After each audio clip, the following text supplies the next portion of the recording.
All right, welcome to Halitics. I'm Hal Ginsberg, and we're continuing our conversation about the environment, about the climate crisis. I call it the new Holocaust. So excited this morning. Well, it's actually not morning, but whatever time you're watching is whatever time it is where you are.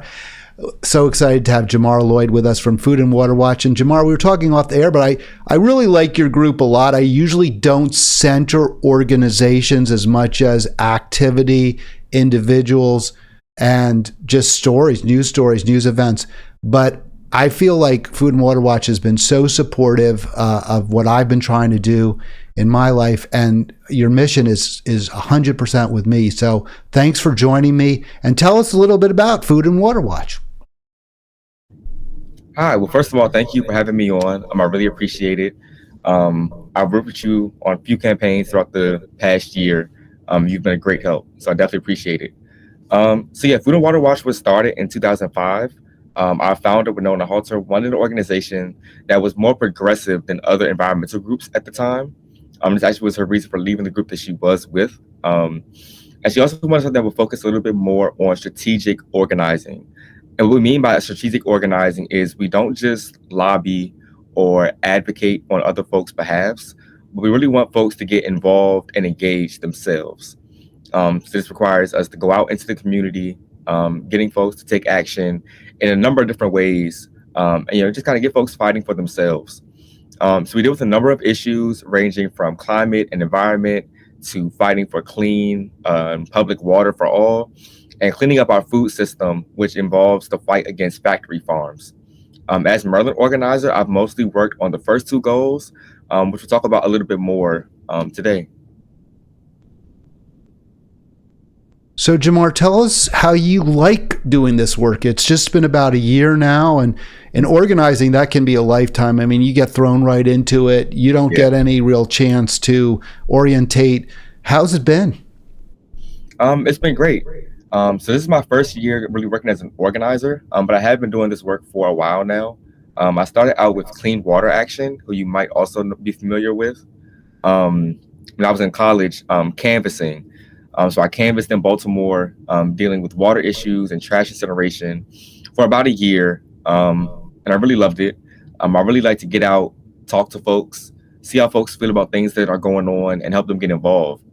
So being with Food and Water Watch, I've been able to kind of expand the scope of my work, reaching out to folks, through door to door, canvassing at food, farmers markets and things like that, digital campaigning, social media, things like that. I've loved it. I really have appreciated it.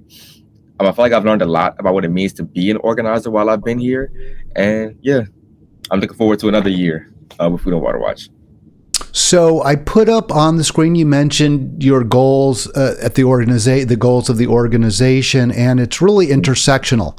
It's called Food and Water Watch. So I would have imagined, I think most people when they hear that title, your focus is on, food, water, the environment, because obviously we're running out of fresh water, which is one of the, I don't know if it's unspoken, but it seems to get less, that ecological oncoming tragedy seems to be getting a little less media attention maybe than the climate catastrophe, but they are obviously intimately connected. So there's the water crisis, there's having enough food, and also providing sustainable agriculture. But your focus includes a healthy and livable planet, human dignity, justice for all, economic fairness, real democracy. This is taken from the website. Why do you put them all together? Why are they aggregated as part of the movement towards having sustainable food and water?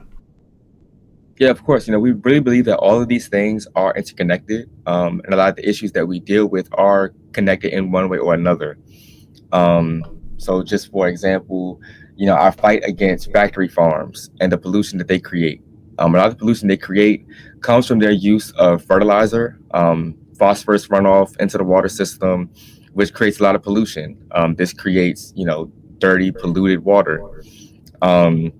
We want folks to have access to clean and affordable water. When we talk about economic fairness, we talk about our fight about, making water a human right. In Baltimore, we managed to ban water shutoffs. We also stopped the practice of people having liens put on their houses because of unpaid water bills.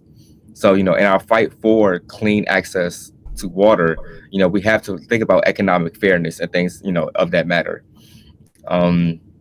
Yeah. So you mentioned, let me just jump in. You mentioned water shutoffs. That's when landlords turn the water off into an apartment in an attempt to evict a tenant. Is that correct? Well, we're actually talking about the city. Folks with unpaid water bills were having their water shut off. Liens were being put on houses over unpaid water bills. So a lot of folks were losing their homes as a result of this. So this is one of the things that we fought when we took up, the Water for All campaign in Baltimore. Was not just, making sure people had access to water, but making sure that they could afford the water and they weren't losing their homes because they couldn't afford to pay water bills. I was reading, Jomar, that some residents, some folks get these surprise water bills that are in the thousands of dollars. Have you heard about that? And what do you know about that? That wasn't too much into my scope of what I've been dealing with so far with Food and Water Watch, but that has happened before. Issues with meter readings and things like that have led to such events. And then a resident who hasn't even used the water, hasn't even been profligate in their water use, and can't afford to pay a bill, may find themselves homeless. Yeah. And do they? The thing, you get a lot of computerized billing and the like, so there's not even a person you can talk to. So it's just one more example, I guess, where the economic injustice also plays into it, because people who are wealthier, they can fight it more easily. They can fight those kind of unfair water bills more easily. That said, what about the problem of water waste? I mean, this is a big issue. Obviously, Food and Water Watch is addressing that too. How do you try to combat water waste with making sure everyone has access to affordable water? Are we talking about in terms of wastewater or wasting water? Yeah, people who just run their water all day, or they take really long showers, because obviously you want people to be able to bathe. I mean, that's great, and have drinking water, but we also probably don't want people taking 20-minute showers. Yeah, 100%. I mean, of course, as an organization, this hasn't been our primary goal. We just want to make sure that folks have the water. But of course, it's always good to promote people using water with, I guess discretion might be the word, using it appropriately. Yeah. Because I just remember an activist I knew out when I lived in California. She actually had rain barrels, and they would use that sort of, I guess they call it gray water, because it's not really, you can't drink with it, but they would use it for everything except for bathing and drinking. And cooking. So I thought that was kind of a neat solution, especially in a place like California where there are often droughts. Yeah. I mentioned off the air, I love the intersectionality. I don't know if you all use that term to describe the various issues that all work together: economic unfairness, democracy, justice.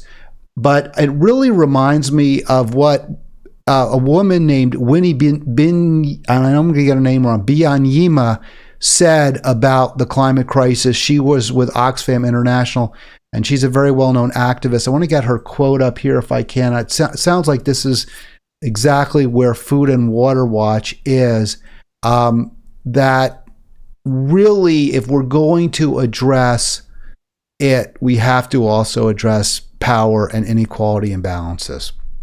Mm-hmm. So I wanted to put that up there. I think that's back from 2019 or 2018 even, and we're really just the end of 2018. I don't know that we're doing the job we need to. It seems as though, if anything, America and the world are becoming more unequal. So you've got a lot of work in front of you, I guess is the best way to put it, Jomar. Yeah, definitely. And I wasn't familiar with this quote before you shared it with me. But I definitely 100% do agree. And I feel like this is really where Food and Water Watch does come from. In a lot of our campaigns, we say what we need to do is build power. what we mean by build power is we need folks to come out. We need folks to join. There really is power in numbers. And a lot of our campaigns, it's if it's the people versus industry. You know, um, the industry has a lot of power, and folks are dealing with a lot of lack of power and inequality and things like that. So yeah, as climate change is a political issue, we need folks to be more involved. That's why we love to get folks out involved in our campaigns in a number of different ways, whether it's canvassing, petitioning. We call it bird dogging, which is directly addressing elected officials on the issues and things like that. Yeah. Yeah, we've been doing that. I've been doing that with Climate Defiance recently, and they do not like it. They do not like being interrupted, and they'll call out the cops if they can do it. Jomar Lloyd with us on Halitics. By the way, click that subscribe button if you haven't yet done so. If you're just discovering this channel, please, the bottom right of your screen, it's a blue and white square.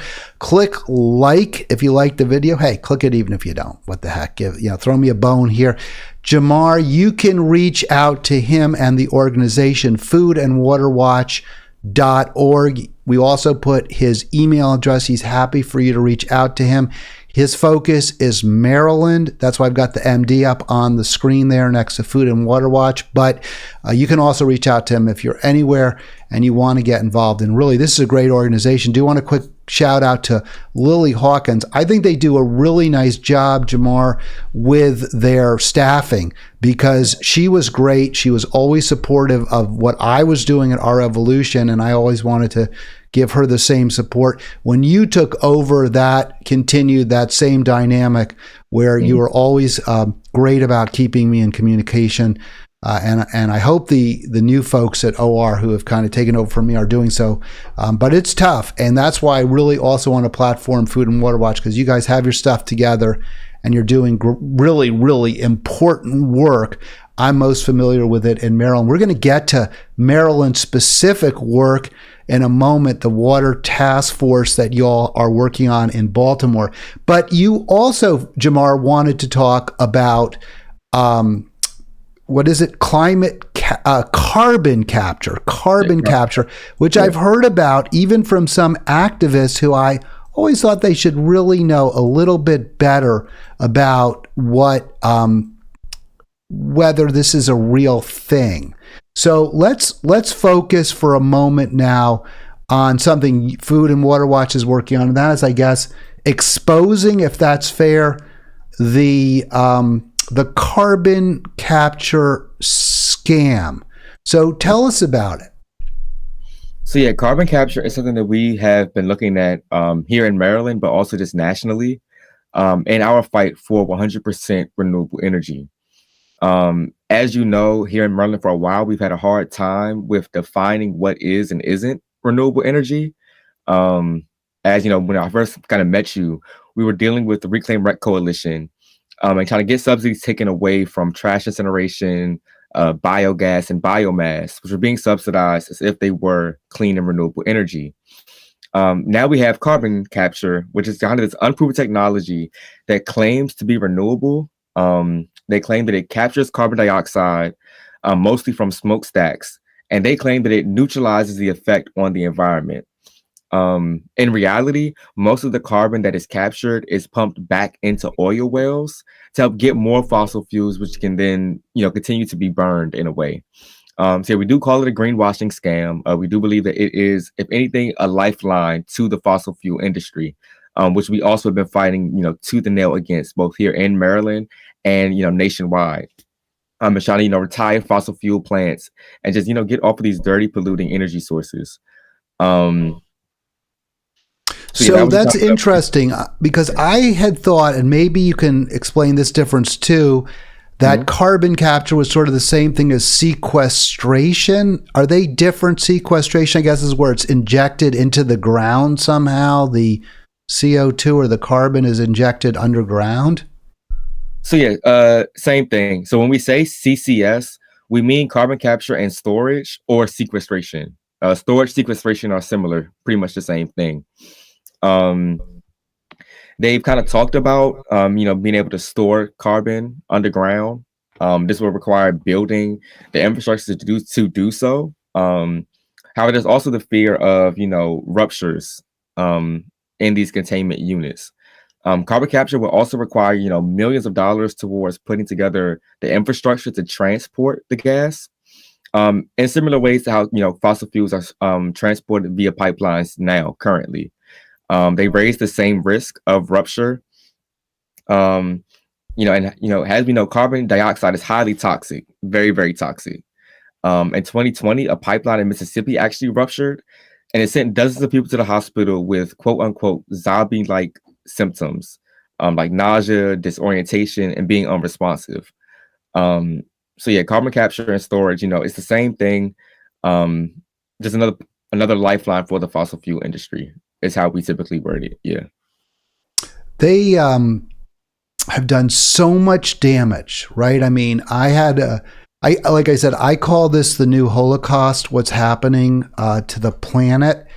And I was talking to an activist about this yesterday, and, we were saying, I said, I don't like to compare atrocities or horrors, lots of bad things that people do to other humans. One thing about this is it seems less intentional, but the damage is as great. Because we already have climate refugees, we already have excess deaths every year.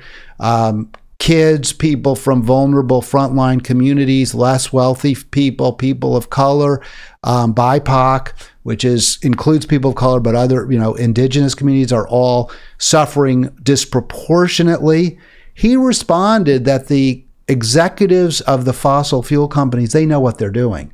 You can say, well, it's not intentional. They're not doing it to hurt people. They're doing it to make money. But does it really matter if you know that what you're doing is going to lead to death, lead to health, very serious health issues, lead to impoverishment, and you're doing it only for greed? So I don't know if you want to weigh in on that at all, but I thought that was a pretty powerful comment.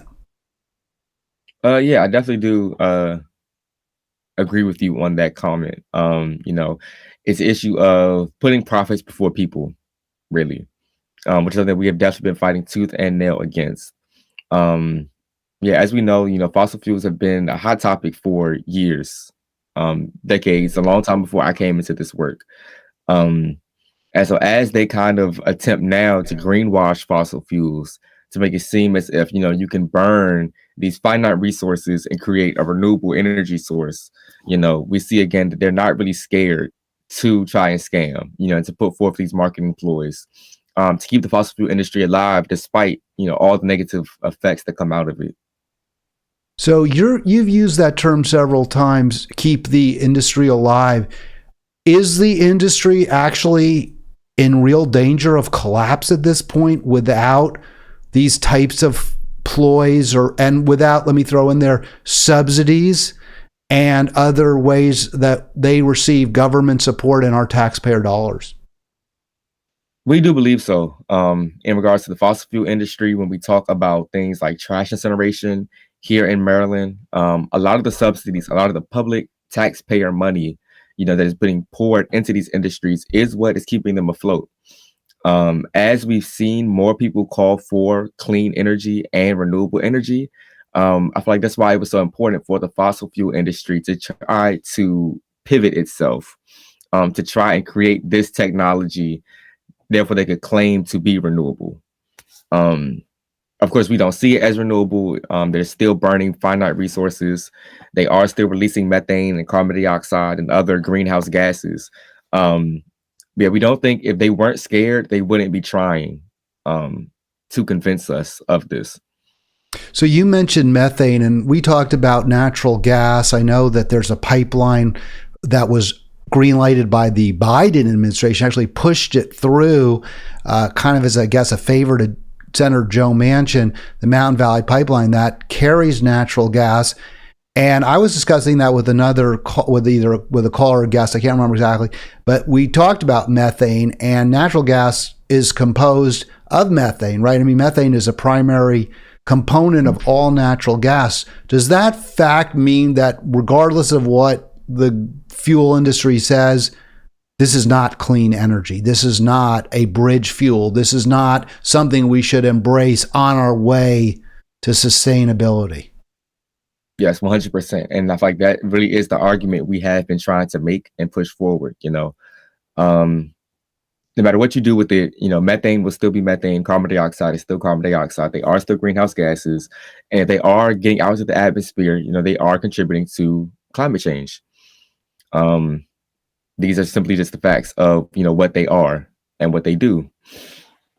So, Jomar, you are a Maryland-based organizer. Mm-hmm. What are you working with Food and Water Watch doing to try to change the trajectory in terms of carbon fossil fuel consumption in our state? Mm-hmm. So yeah, right now a major thing we're doing is we're looking at Governor Wes Moore and the climate package that is proposed to be released within the next couple of months.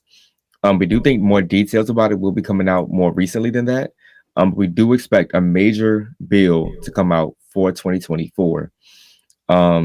As what Governor Moore has been saying is this bill is supposed to set us on the right track to reach 100% renewable energy by 2035 and net zero carbon emissions by 2045. This is the proposed goal, and we are 100% in support of this goal. We definitely want to see 100% renewable energy by 2035. However, the issue that we've talked about again, let me just jump in. Isn't Governor Moore, though, a little bit slower than you would like? I mean, am I missing that? Maybe I'm not. Or maybe I am. But my sense was the governor says the right things, and he's made proposals that are clearly much less bad than what we saw from the previous administration, but the Hogan years. But he too is somewhat foot dragging. Or am I wrong? Because I'd love to be wrong about this. Mm-hmm. Well, I think that's kind of what I was about to touch on, is that we are supportive of the stated goals. However, there is still the issue of, if we are really going towards 100% real renewable energy, which is why we've been watching this, coming climate package so closely. We want to make sure that it doesn't include things like carbon capture, doesn't include things like trash incineration, biogas, biomass, what we've kind of talked about before. So yeah, we are really kind of waiting to see, if this climate package will really be the ambitious and progressive, goal and pathway to 100% renewable energy that, is stated to be. By the way, I want to compliment you on your sartorial splendor today, Jomar. Like me, you are wearing a hoodie, and it's also, and I assume your alumni hoodie, which mine is also. So well done. I'm going to hope that you've been watching my videos and you've seen me wearing my sweatshirts and various ones, and you thought, why not, when in Rome, wear your sweatshirt? So yeah, I did kind of decide to wear a hoodie. I attended a program at Yale. However, I am alumni of Morgan State University. So is Morgan State in Baltimore or? Yeah, in Baltimore. Yep. It's in Baltimore, right? So you're a native Marylander. Yeah, I'm a native Marylander, yes. Born and raised in Prince George's County. Lived in Baltimore for a little while I was going to school and things like that. Now I'm back in Prince George's County. Well, you're not too far from me. I'm over in Kensington, Maryland, in Montgomery County. So just around the Beltway, for those who are familiar with our state's highway system. But great to have you here. I'm so glad to make the acquaintance on video. We've only emailed, maybe talked once or twice. I don't know, but so this was a nice part of the the process of doing Halitics. And I like to do these videos, Jomar, because I get to meet people that I share my political views with. I don't know if it's the same for you, but my friends, people from college, from work. Your work is now very progressive, but in other jobs, they don't see the world the same. So it is nice to catch up with folks who have a similar viewpoint.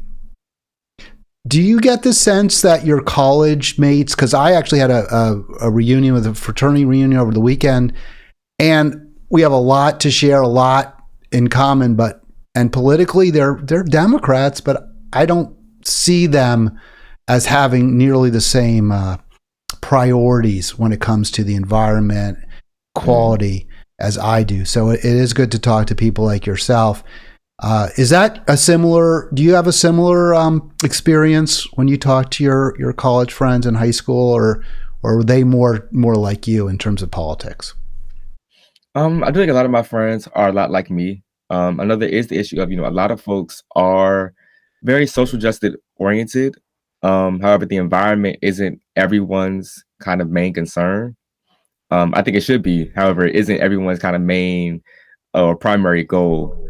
But I do feel as though I've met a lot of younger people who are very interested in the environment. Food and Water Watch has worked with a couple groups at Morgan State, trying to get more students involved. We do petition a lot on college campuses around Maryland. Trying to bring in more volunteers, potentially interns, and just other young people who see the issues with climate change and are willing and ready to fight it. Well, you mentioned that issue that the environmental movement isn't always capturing folks who are very focused on social justice. And what I'm thinking, the environmental movement has been criticized, or environmentalists sometimes, for being too upper middle class, too white. And I wondered about that when I saw this. I put this back up, your 5 pillars there, because while I 100% share the view that we can't have a sustainable environment, a living planet, without treating all people who live on it, and ultimately the animals as well, justly, and guaranteeing that everyone has enough and no one has too much. There's like environmentalists, who are like, hey, I just want to be able to ski. I'm not concerned about all this stuff about economic fairness. I just want to be able to go out, go to Aspen, go to whatever, my, favorite mountain, Vermont. And that's kind of the antithesis in a way of your movement, my movement. So do you ever come across that view, which is just stick to your knitting, focus on water and air and leave the and food and forget about the other stuff? Well, yeah, I don't feel as though we've run into that too much, at least within the organization. Like I said before, we do really focus on strategic organizing, and this means, putting folks on the front line, in frontline communities on the front line, if that kind of makes sense. So when we are dealing with issues that are affecting, certain communities, for example, certain communities in Southern Baltimore, we do want their voices to be put first. I do, and I can agree that a lot of the environmental movement is more, middle class, upper middle class. But I think that's just a part of the work that we, would like to do, is getting more folks who aren't currently engaged in it more engaged. Especially because, a lot of these folks who aren't engaged are the most vulnerable, to climate crisis. So yeah, it's definitely a big part of the work is trying to get more folks engaged and let folks see that this is an issue that is affecting us. I think that's part of what also Ms. Biyamima was saying, because when there's so much inequality, people at the bottom and the billions of global citizens who are just barely struggling to survive, they really may not have the luxury. We agree they're the victims more than anyone else. I feel like we're all victims to a degree of the climate catastrophe, the new Holocaust. But the victims who are the most hurt the most are the ones who have the least. And they just simply may be looking at, I've got to survive till tomorrow.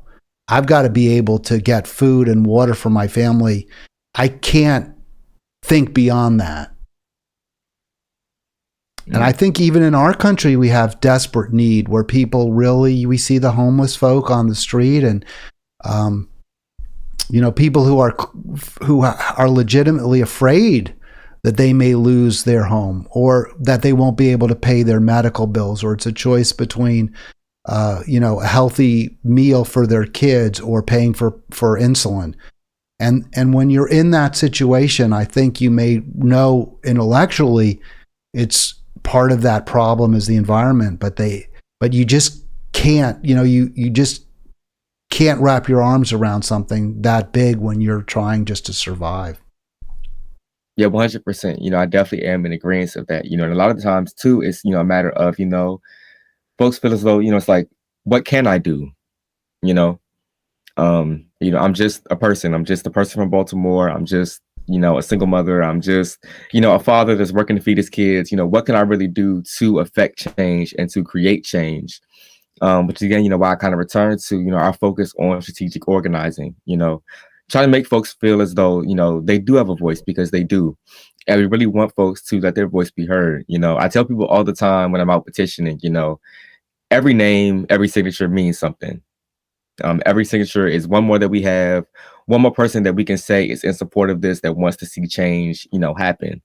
So yeah, I try to, just enforce, nothing is too small, and doing what you can with what you have a lot of times can go a lot farther than what you think. So getting back to the more tangible goals, we talk about sustainability, sustainable or renewables rather. Can you delve into that a little bit more? What are the specific renewables? And does Maryland have enough? Do we have enough wind? Do we have enough sun? I mean, I just threw out what they are, but there's others too, I suppose. Do we have enough that we could actually go 100% renewable? So yeah, we don't have enough right now, but it's definitely possible by 2035 if we can put these investments in the right place. This is kind of what we've been arguing, with the Reclaim Rec Coalition for years now. A lot of the subsidies that are going towards trash incineration and biomass could be going towards wind and solar power, and helping us to transition, to 100% real renewable energy. With the right money in the right place, we definitely believe that it is possible for us to achieve this goal and to really become a leader, in the fight against climate change as a state, by, going over to 100% renewable energy. Is it sufficient to simply eliminate the subsidies, or do we have to do more to make renewables more attractive relative to coal, natural gas, or methane gas, petroleum? I would say it's a little bit of both. I definitely think removing subsidies, does play a huge role. A lot of these things have been kept alive for so long because of the public money and subsidies that they do receive. It's been argued that the trash incinerator in Baltimore, wouldn't be able to survive without the subsidies it's currently receiving. This has been an argument made by the incinerator for why it needs to, be subsidized, is that it would close without these subsidies. But I do also agree with you that, we do need to do a lot more work to get folks to agree, that we need 100% renewable energy. Speaking to folks, all the time, folks wonder, well, what would this mean for me, if they don't use gas anymore? What would that mean for, my job? What would it mean for, things like that? So definitely is a lot of work to be done, in getting folks and bringing folks into the movement for 100% renewable energy.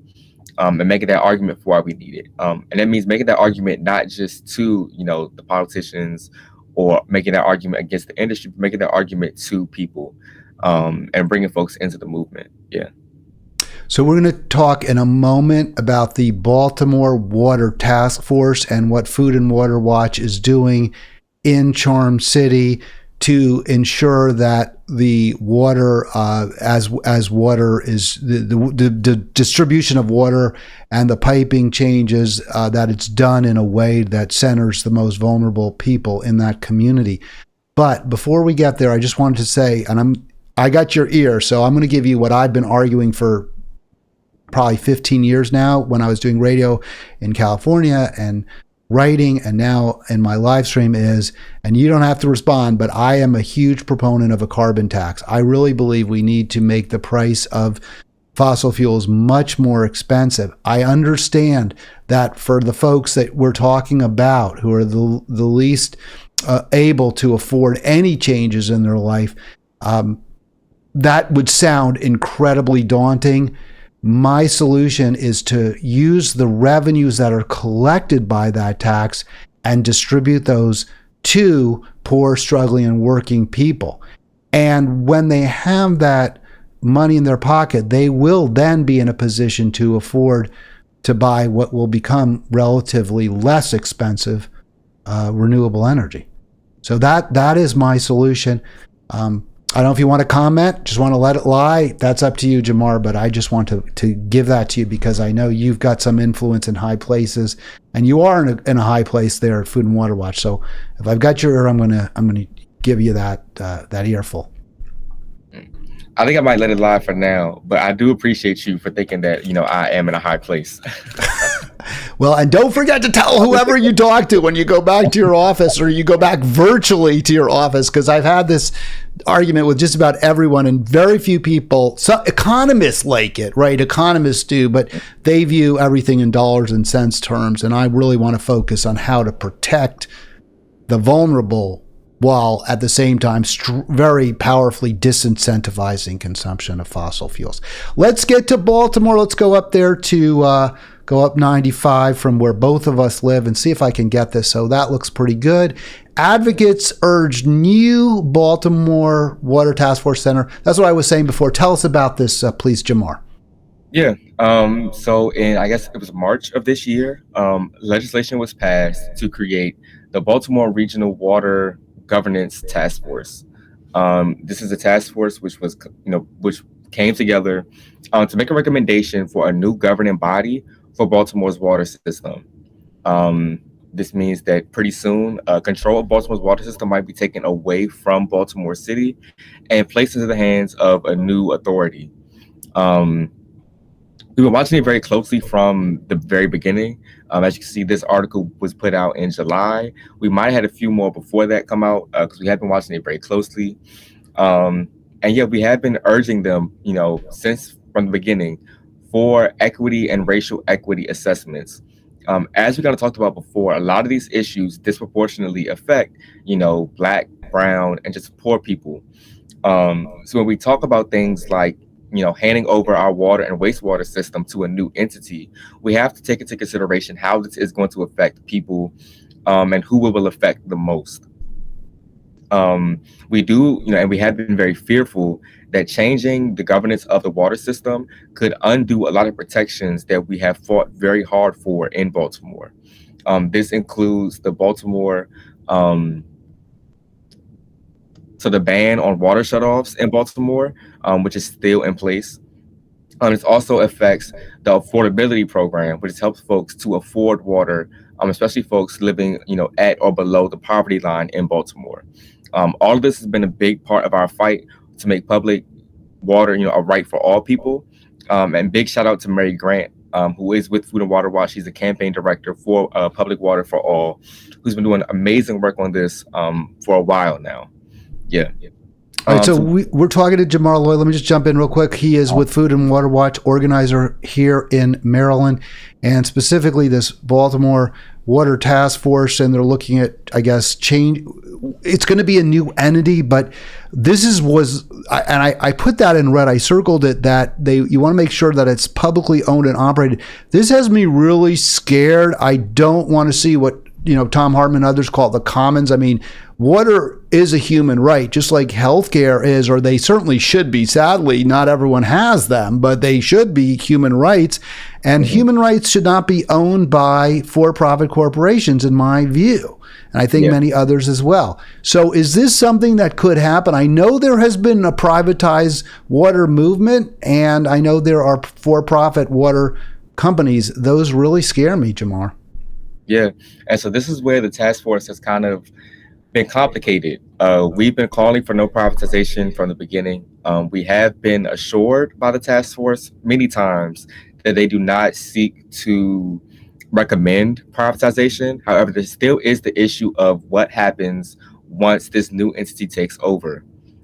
Even if the new entity itself isn't technically privatized, what's stopping them from then making the decision to say, okay, let's privatize now? And that's something we've been watching very closely. And the task force hasn't really been able to answer that question, of if they will be able to say, okay, we're going to create this new entity that will never be able to privatize itself. That answer hasn't really been answered. Currently, they've been saying that they might just lease the water system to the new authority, meaning it would still be under the city's ownership, but it would be leased to the water authority, who would then, kind of manage and operate it from there. There's been a lot of issues especially with the economic and fiscal factors that go into this. A very big lack of just kind of analysis of how much this will cost the city, how much it will cost the authority, and how much of this cost would then be put onto ratepayers, or people who are paying for water in the city. Issues of refinancing debt associated with the water system, pensions for water workers, and what happens to them when they are no longer technically city employees under the new authority. It's just a lot that goes into it. An Yeah, no, estimated I billion. really appreciate all that. Yeah. I'm glad you brought that up because these are serious issues. And even if, say, it's a nonprofit, right? But if it's an independent nonprofit, you often see those they act like for-profit entities, trying to maximize revenue, minimize costs, and then thereby, generate big bonuses and high salaries for the management. So these are all really serious issues. I don't know why there's such, well, I do know why, because of the control of neoliberal economics and people who benefit from it. But it has just done a number on our entire country. It should just be, I don't understand why there can't just be a public corporation totally owned by the people that takes care of the water. I know in California they're going the other way. There are a lot of cities and municipalities and counties that may use for-profit water companies like Cal Am, for example, but they're trying now to buy them out and take it over as public entities. That seems to me the right direction to be moving. Yeah, definitely. So we do think this is something that we will continue to watch very closely. As I was kind of saying, we do think that this could cost up to $2 billion, transitioning from, city to authority. As the water system works, these costs will be passed on to families in Baltimore. So aside from the fact that this threatens, the water affordability program, which could be done away with, we do expect rates to go up as well to kind of recover from these costs. So just going, back into what we were saying before, this will disproportionately affect, Baltimore's poorest residents, residents who, of course, need water, but might not be able to afford it, especially if rates continue to rise as a result of making this transition. So in this statement by Mary Grant, she notes that the Baltimore mayor, Brandon Scott, did appoint a labor union representative, but not a representative of tenants, I suppose, or low-income tenants, public housing tenants. Why is that? Do we know what his thinking was? I know our Revolution organization, again, a progressive group I was with, we did endorse Mayor Scott. We were pleased when he was elected. Sometimes he seems not to be as focused as we would like on the poorest and, again, Black and brown residents of Baltimore. Mm-hmm. So yeah, this was one of the demands that we made once we knew that the task force was going to be created. That we wanted labor representatives, but also representatives of the people, such as, tenants and things like that, ratepayers actually being on the task force to discuss this. Can't speak as to why this wasn't, why these demands weren't heard, but we know that they weren't. It wasn't, taken in consideration for a representative of the people to be put directly on the task force. So I'm going to just interject my own views again. I've met Mayor Scott. I like Mayor Scott personally. He is, personable. He's charming. But I think what we have to do as voters is always focus on the record. What have they done? What are they doing? Are they listening to us? Who is contributing to their campaigns? And I don't live in Baltimore. I don't know whether I would. I guess, was he reelected or is it coming up next year? Next year is the Baltimore mayor race. He's going to run for reelection. I don't know whether I would vote for him or not, but this is what we see over and over is people who make promises come into office sounding good. They may be from the community themselves. And then a lot of times they seem to forget the community. And I don't know what we can do about that. I know you're doing your best, but it's very disheartening. I think it's also why some people do throw up their hands and say, what can I do? I get involved. I I call my friends and neighbors. I urge people to vote for a particular candidate, and then they come into office, and it's kind of meet the old boss, same as meet the new boss, same as the old boss. Mm. All right, so we're talking to Jomar Lloyd. We've got about 5-10 more minutes left with him. It's really great to have you on. Thanks so much for joining me, representing Food and Water Watch, and of course your own views as well. If folks want to quickly jump in, the phone line is open 240-363-7190. Question about water, question about food, question about energy. Jomar is here to help.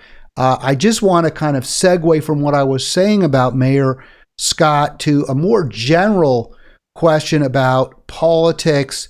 And I have been on record, and I often get criticized for this, Jomar, for being very critical, sometimes more critical of Democrats even than Republicans.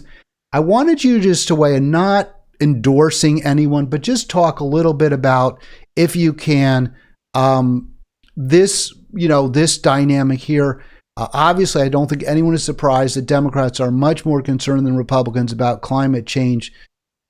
Is it your sense, and to the extent you can discuss this or discuss Food and Water Watch's view, that there is a real difference between the parties in terms of their, not just what their rhetoric is, but their policies as well? And take that however you like in terms of response to the question. Well, yeah, I do definitely agree. Most Democrats do definitely, they state that they care a little bit more about climate change than their Republican counterparts do. However, we do believe that a lot of folks can do a lot more than what has currently been being done. Governor Wes Moore has been a little bit more approachable when it comes to things like this, as opposed to Governor Larry Hogan, who was here before him. However, as we were saying, we are still very much pushing him to be as progressive as can be, and as ambitious as he can be. Because no one is really above, hearing from the industry, as we've kind of been shown time and time again. There is a lot of money going into the industry, coming from, politicians across the board, from a number of political parties and, so on and so forth. So yeah, I definitely do agree that there are differences between the two. However, we definitely still want to continue to push for both to do a lot more than what is currently being done. All right, so I'm going to leave that there at this point. I'm going to ask you, before we sign off, if you have anything else you want to share with our viewers and listeners, Jomar. And again, I do thank you so much for taking your time to come and talk to us. Well, yeah, of course. First, I just want to say thank you, for inviting me on. This was definitely great. Really good experience. This is my first interview ever. So that's pretty cool. Two things just to plug in really quick.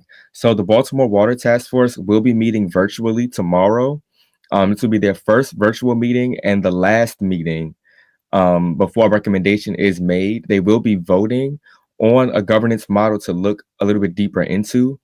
Any folks that are interested in, joining up for that, we do have a sign up page, which I don't have pulled up right now. I probably should have, but you can definitely reach out to me via email, or just search Baltimore Water Task Force.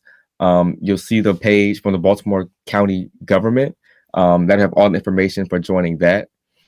We do also still have a call-in going on. So we are asking folks to call Governor Moore's office with a brief message saying, retire fossil fuels and move towards 100% renewable energy. And the number for that is 888-724-8943.